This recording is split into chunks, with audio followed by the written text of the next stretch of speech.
ভারত আমাদের বন্ধু দেশ।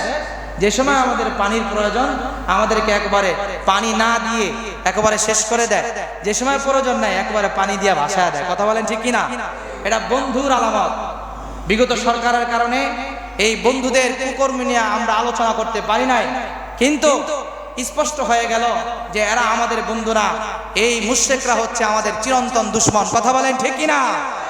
প্রিয় ভাইরা আমার, এই মুশরিকরা আল্লাহ পাক রব্বুল আলামিন কোরআনের ভিতরে বলছেন, লা তাত্তাখিযুল ইয়াহুদা ওয়ান নাসারা আউলিয়া, যে তোমরা কখনো ইহুদি খ্রিস্টানদেরকে এবং তোমরা পৌত্তলিকদেরকে কখনো তোমরা বন্ধু বানাও না।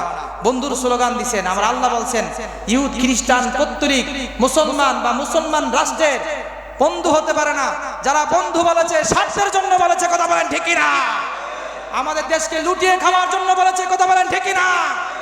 এই দেশের কিঞ্চিত উপকার হয় না, এই দেশকে ধ্বংস করে লুটপাট করে ভারত আমাদেরকে শেষ করে দিয়েছে। কথা বলেন ঠিক কিনা? এখনো যারা ভারতের গান নিজের স্বদেশ যেখানে আপনার জন্ম হয়েছে এই দেশ নিয়ে কথা বলেন, দেশ নিয়ে ভাবেন, আর ভারতের মায়া কান্নায় কেউ আর অশ্রু জল ফেলেন না। কথা বলেন ঠিক কিনা? জাতি এমন শিক্ষা দিবে ইতিহাস থেকে মুছে পড়বেন। কথা বলেন ঠিক কিনা? দেশের টাকা, দেশের সম্পদ, জমিন সবকিছু লুট করে নিয়ে গেছে আমাদের দুশমন বন্ধু। কথা বলেন ঠিক কিনা? অনেক ক্ষতিগ্রস্ত, যা স্মরণকালে আমরা এর আগে এত বন্যা দেখি নাই। মানুষের টিনের চাল পর্যন্ত দেখা যায় না। মানুষ ঘরের চালের উপরে আশ্রয় নিয়েছে, সেখানেও তারা থাকতে পারে না। পানির এত স্রোত যে কোথায় দাঁড়াবে সেটাও সম্ভব না। এজন্য এই বিষয় নিয়ে একটু আলোচনা দরকার। কি আলোচনা করবো? আর এই আলোচনা তো আপনাদের কাছ থেকে আগে থেকে আমরা শুনতেছি যে ভারত আমাদের বন্ধু দেশ। যে সময় আমাদের পানির প্রয়োজন আমাদেরকে একবারে পানি না দিয়ে একবারে শেষ করে দেয়, যে সময় প্রয়োজন নাই একবারে পানি দিয়ে ভাসায় দেয়। কথা বলেন ঠিক কিনা? এটা বন্ধুর আলামত। বিগত সরকারের কারণে এই বন্ধুদের কুকর্ম নিয়ে আমরা আলোচনা করতে পারি নাই, কিন্তু স্পষ্ট হয়ে গেল যে এরা আমাদের বন্ধুরা, এই মুশরিকরা হচ্ছে আমাদের চিরন্তন দুশমন। কথা বলেন ঠিক কিনা? প্রিয় ভাইরা আমার, এই মুশরিকরা আল্লাহ পাক রব্বুল আলামিন কোরআনের ভিতরে বলছেন, লা তাত্তাখিযুল ইয়াহুদা ওয়ান নাসারা আউলিয়া, যে তোমরা কখনো ইহুদি খ্রিস্টানদেরকে এবং তোমরা পৌত্তলিকদেরকে কখনো তোমরা বন্ধু বানাও না। বন্ধুর স্লোগান দিচ্ছেন আমরা, আল্লাহ বলছেন ইহুদ খ্রিস্টান পৌত্তলিক মুসলমান বা মুসলমান রাষ্ট্রের বন্ধু হতে পারে না। যারা বন্ধু বলেছে স্বার্থের জন্য বলেছে। কথা বলেন ঠিক কিনা? আমাদের দেশকে লুটিয়ে খাওয়ার জন্য বলেছে। কথা বলেন ঠিক কিনা? এই দেশের কিঞ্চিত উপকার হয় না, এই দেশকে ধ্বংস করে লুটপাট করে ভারত আমাদেরকে শেষ করে দিয়েছে। কথা বলেন ঠিক কিনা? এখনো যারা ভারতের গান নিজের স্বদেশ যেখানে আপনার জন্ম হয়েছে এই দেশ নিয়ে কথা বলেন, দেশ নিয়ে ভাবেন, আর ভারতের মায়া কান্নায় কেউ আর অশ্রু জল ফেলেন না। কথা বলেন ঠিক কিনা? জাতি এমন শিক্ষা দিবে ইতিহাস থেকে মুছে পড়বেন। কথা বলেন ঠিক কিনা?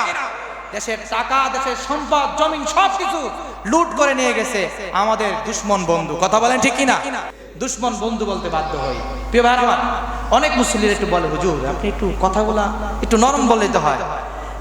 নরম কিভাবে হয় বলেন তো? জিহাদের কথা, হক কথা, নবী করিম সাল্লাল্লাহু আলাইহি ওয়াসাল্লাম এই মিম্বর থেকে দুই ধরনের কথা বলতেন। এক ধরনের কথা শুনে সাহাবায়ে কেরাম হাওমাও করে কান্না করতেন, আরেক ধরনের কথা শুনে সাহাবায়ে কেরাম এবং নবী করিম সাল্লাল্লাহু আলাইহি ওয়াসাল্লামের চেহারা এত লাল হয়ে যেত যেন আনারের রং নবীর চেহারার ভিতরে মেখে দেওয়া হয়েছে। আল্লাহু আকবার বলেন। এবং সাহাবায়ে কেরাম নবীর সেই ঈমান দীপ্ত জিহাদি স্লোগান শুনে সাহাবায়ে কেরাম, এমনকি এক সাহাবী বলেন, ইয়া রাসূলুল্লাহ, আল্লাহর দ্বীন কি সত্য না? বলে হ্যাঁ সত্য। ইয়া রাসূলুল্লাহ, পরকাল কি সত্য না? হ্যাঁ সত্য। জান্নাত কি সত্য না? হ্যাঁ সত্য। ইয়া রাসূলুল্লাহ, আমি যদি কালিমা পড়ি, এই কালিমা পড়ার পরে আমাকে আল্লাহ কি দিবেন?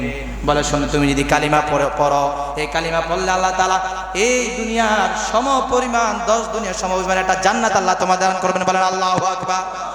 এই কথা শোনার পরে সাহাবী তার হাত থেকে খেজুরগুলো ফেলে দিয়ে জিহাদের ময়দানে অবতীর্ণ হয়ে সে শাহাদাত বরণ করে যায়। নবী করিম সাল্লাল্লাহু আলাইহি ওয়াসাল্লাম হেসে দিলেন, এমন এক মুসলমান, সে এক ওয়াক্ত নামাজও পড়ে নাই, সবেমাত্র কালিমা পড়লো, আল্লাহর রাস্তায় জীবন দিয়ে সে শাহাদাত বরণ করলো।